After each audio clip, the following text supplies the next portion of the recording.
You know how I sometimes realise things later on?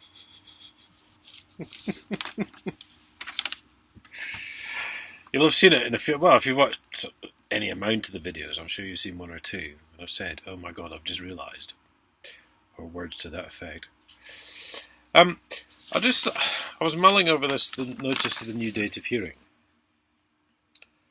because I thought what they've done in the last two is the first one they've changed all the charges around again because they just like to have secret meetings and do that, and in the second one, it was something to do with comparing the evidence. So I thought what they've done in those two, they've just gone ahead because this one says for the trial to take place. So I thought, well, they've looked at that, then they've done all the evidence, now they're just going to go to the trial. Now they're just proceeding as normal. But obviously completely breaking the law. But it does say at the top, the court has adjourned the case. So you wouldn't adjourn it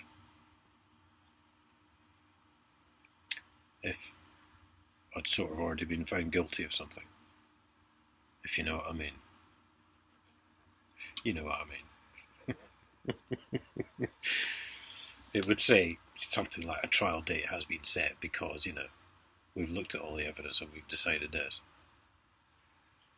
You know what I mean. So then I looked at, because I've never really read these properly. I did, and I went into the sections they were talking about, stuff like that. And then I was checking after that to see if they'd sort of changed all the... Because this is the first one I've had with the same sets of charges on it. Like the fourth or fifth letter. So they're both on the same date. So the first one is...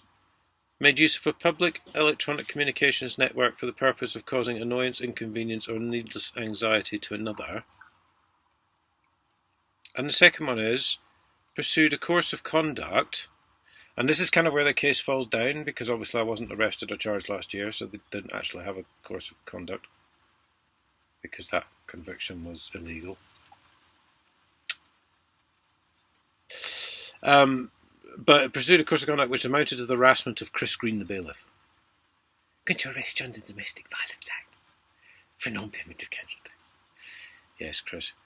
By the way, Chris, apparently I've just found out today that you get all your warrants from the Northamptonshire Bulk County Court. And those are also unlawful because there's no judge there.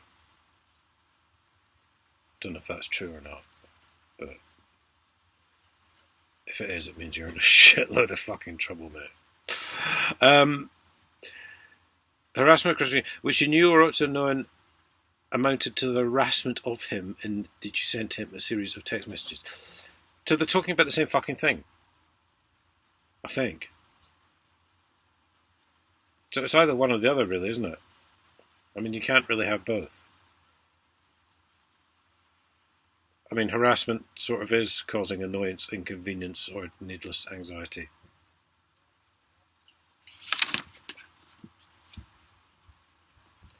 I think perhaps Cambridge Police are struggling with the English language. I don't think the law is even in this. Well, it's not, but I think they're struggling with the English language.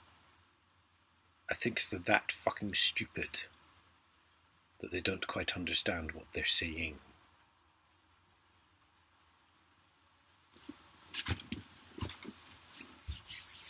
They certainly don't understand the law, so I'm just wondering if they understand the English language.